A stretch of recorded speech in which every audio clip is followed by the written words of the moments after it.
वंदा भी आदरणीय बनते जी। पूछिए। मेरा एक सवाल था। पूछिए, क्या नाम, जब भी हम पूछिए। पवित्र पाठ करते हैं बनते जी कहते हैं कि कभी भी मूर्खों की संगति नहीं करनी चाहिए। तो मूर्ख व्यक्ति की परिभाषा क्या है बनते जी?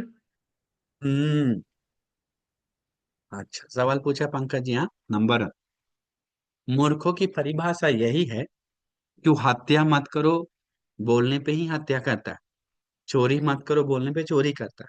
व्यभिचार, झूठ, नशा नहीं करो, बोलने पे वही करता है। उसको कोई लेने नहीं, बोलने पे वो मूर्ख है।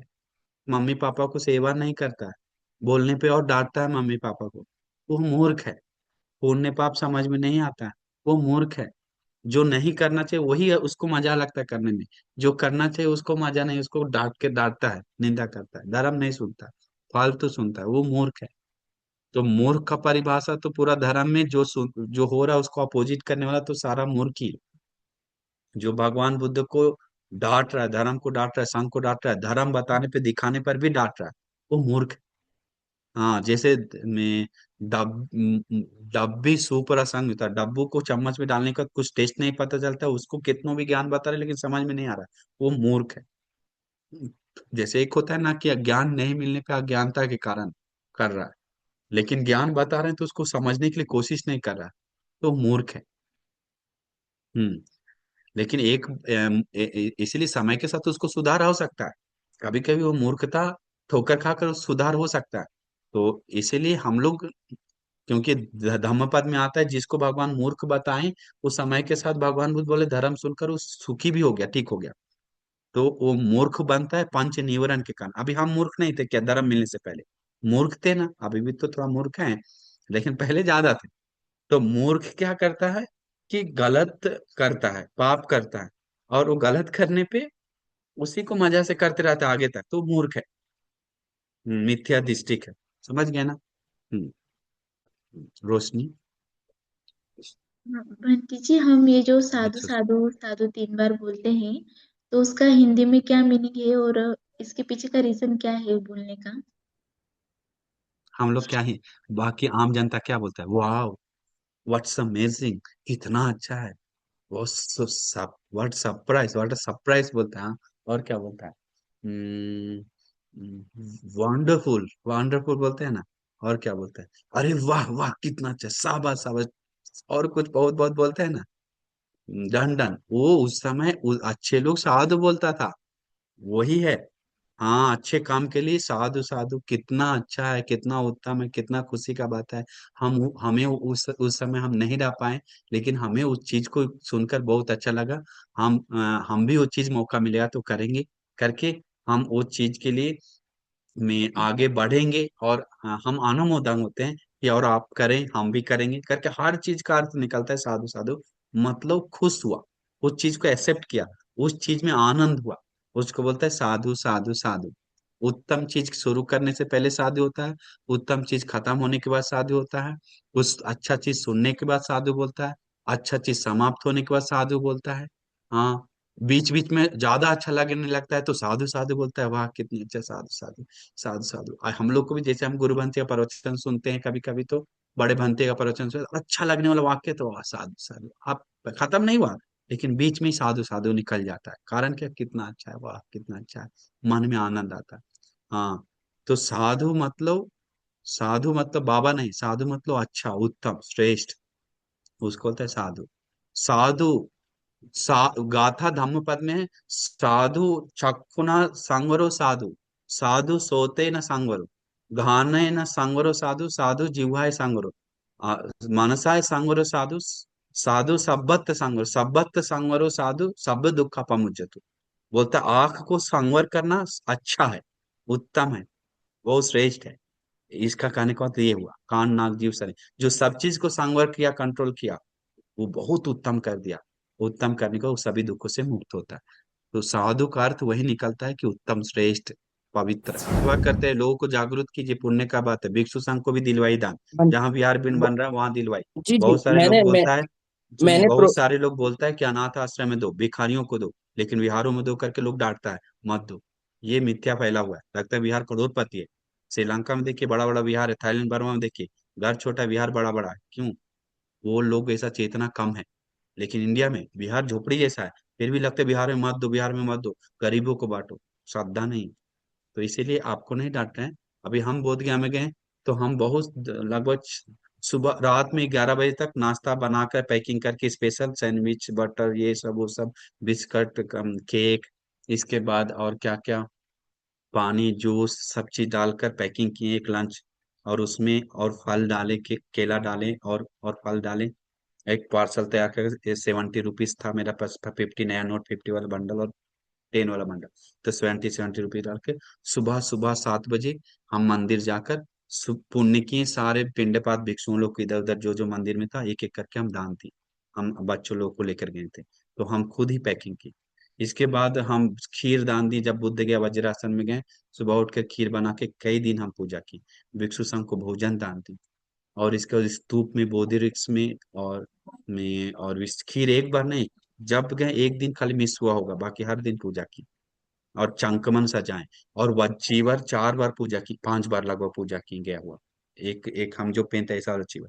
इसके बाद मूर्ति के नीचे रो गुलाब से लगभग 5 बार पूरा गुलाब से भरे हैं। जाने के बाद 5 बार बोधरिक्ष में गुलाब भर के डाले हैं।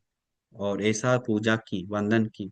इस बिहार में स्तूप के पास और बोधि में धातु मंदिर के पास सेवा पूजा की। ऐसा अनंत आप बहुत सारा पूजा की, गर्भिणी माता को भी उपकार करके आए। और मैं मम्मी पापा से बाकी परिवारों से मिलकर आशीर्वाद करके आए। बच्चों से आशीर्वाद करके आए। और धर्म देशना देकर आए बोध के हम लोगों को, बच्चे लोग को जगह जगह ने। तो हर अलग अलग प्रकार से पुण्य जमा की। ये सारा पुण्य धर्म जो भी दानशील और बुद्ध अच्छा से परित्राण पाठ करके, लोग बहुत सारे लोग आया।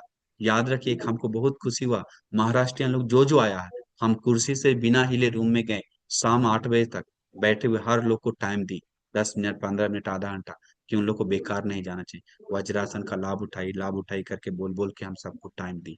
तो हम बहुत पुण्य जमा किए उस प्रकार से। तो ये सारे पुण्य आप लोग को अनुमोदन करते हैं। आप लोग का जीवन सुंदर हो जाए, सफल हो जाए।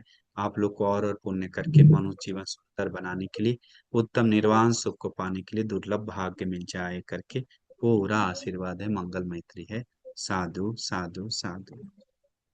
हाँ, मेरा प्रश्न ये है कि हम जो परित्राण लेते हैं ना, तो परित्राण लेने के बाद जो जगह रहती है ना, वो पानी से साफ करनी चाहिए क्या रोज? कौन बताया? कौन बताया? करने से नहीं पहले बताया साफ ना कर लीजिए। आ? करने से पहले, बैठने से पहले साफ करके बैठिएगा, इसके बाद जरूरत नहीं। ठीक है। नहीं क्या? जैसे ही गंदा है ना, तो पहले हाँ। बैठने से पहले साफ कीजिए, उठने के बाद कोई फायदा नहीं है। श्रीलंका में पूजा होने से पहले मोप करता है, मोप करके सब मैट्रेस लगाता है, मैट्रेस लगाने से पहले पूजा मोप करता है, मोप करके पूजा रखकर फिर मैट्रेस लगा के पूजा करके आते हैं, फिर साफ नहीं करते। अगर लग रहा है कि गंदा हो गया, बालू आ गया पैर से गंदा हो गया, तो साफ कीजिए। ऐसा नहीं कि बहुत सारे लोग को इस दृष्टि मतलब समझ में आ रहा है कि वो बैठा हुआ आसन साफ कर दो अभी, वहां पर कुछ नहीं हुआ करके जैसा। ऐसा फालतू विचार नहीं लाना। वहां पर पूजा किए तो बस पूजा हो गया, खत्म है। वहां पर भगवान को देख सकते, वहां से चल पैर से जा सकते हैं, पैर नहीं लगना चाहिए, ऐसा चेतना। वो सब उल्ट ऐसा नहीं कुछ है। Next one. वंदा में बनते जी, जब हम आशीर्वाद। जाते हैं ना, तो वहाँ हम भगवान को चिवर अर्पण करते हैं, और चिवर अर्पण चिवर दान करने के बाद में वो हमको चिवर ऐसा बाहर फेंक देते हैं। तो वो चिवर को क्या करना चाहिए? अपने भगवान को देना चाहिए, क्या करें? क्या विहार में रखें? हम देखिए, वो अपना भगवान बुद्ध के पीछे रख सकते हैं। याद करते हो कि भगवान बुद्ध वज्रासन से लाया हुआ चीवर है करके वंदन करते हो, वंदन कर सकते हैं, बस बहुत अच्छा। जहाँ पूजा पूजा स्थान है वहां पर रखना चाहिए। याद रखिए, टॉयलेट के बगल में पूजा स्थान नहीं होना चाहिए। आज हम गए, जो टॉयलेट था, जैसे निकलते वहां पूजा स्थान है, पूरा गमक रहा है पूजा स्थान, तो देखिए टॉयलेट है। हम बोले पागल है, अब क्या बोले, हम कुछ नहीं बोले। तो मैं चाय पीने के लिए जहाँ प्रोग्राम के बाद गए थे, तो याद रखें टॉयलेट के बगल में पूजा स्थान नहीं होना चाहिए। क्षमा याचना करना अनिवार्य, याद करना चाहिए, ठीक है। क्योंकि क्षमा याचना से बहुत सारे लोग को धर्म मन में बैठता है। तो क्षमा याचना नया साल के लिए हम अलग से बताएंगे कैसे करके छोड़ के जाना है, तो नया एक दिन अलग से 2026 होने से पहले हम लोग एक क्लास लेंगे, ठीक है, नया साल का, और उसके ऊपर बताएंगे। और बहुत सारे लोगों को हम अभी एक धर्म पढ़ाई की कि बहुत सारे लोग को धर्म क्यों नहीं समझ में आ रहा है, तो उससे रीजन निकला है कि उसमें से बहुत सारे परसेंटेज लोग भगवान बुद्ध को डांटा है, धर्म को डांटा है, संघ को डांटा है, भिक्षु लोग को डांटा है, सील को डांटा है, सुगति को डांटा है, दुगति को डांटा है, ऐसा कुछ नहीं है करके। इसके कारण आर्य उपवाद नाम का अकुशल धर्म हुआ। वो अकुशल धर्म बिना दिल से माफी मांगे हुए, बिना उसको में माफी मांगे हुए, हमसे गलती हो गई इस तरह से, उसको धर्म समझ में नहीं आता। उसके लिए 13 दोष लगता है, जिसमें से एक हुआ है। एक बार उसके ऊपर हम चैप्टर लेंगे आगे।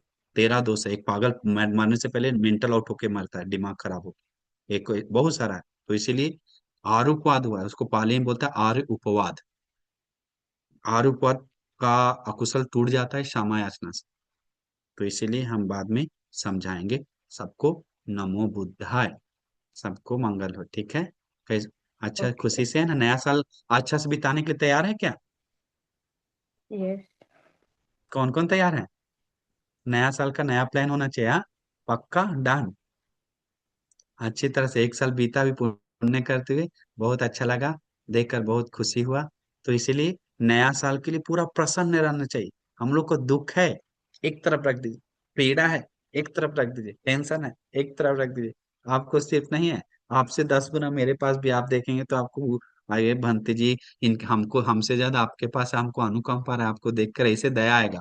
इसलिए हम दुख नहीं बताते हम अपने, समझ गए? दुख सबके पास है, लेकिन छाती जो है, हिम्मत, वो कम लोगों के पास है। वो दुख को दाब कर उत्तम चीज को पकड़ के जाने का हिम्मत। तो इसीलिए ऐसा दादी लोग को, अरे बंटी जी पैर दर्द है, अरे बंटी बच्चा को जॉब नहीं लग रहा है। एक बच्चा तो हमारे सामने आया था कल परसों, उसको जॉब, बेचारा जॉब लग नहीं रहा है, नहीं, वो जॉब लगेगा पक्का। वो बोला बंटी हमको लगेगा टेंशन, मम्मी फालतू का मम्मी टेंशन है, जॉब नहीं है, जो 25 साल है। तो कोई कोई बहुत सारे लोग, 90% लोग फालतू का टेंशन लिया हुआ है, वो उतार दीजिए फालतू का टेंशन। बच्चों के ऊपर सोचना, आगे के ऊपर सोचना, वो फालतू का टेंशन मत लीजिए, है कि नहीं? रियल टेंशन है तो लेने से कोई ठीक होगा नहीं। भगवान का वंदन करते हुए ठीक करिए।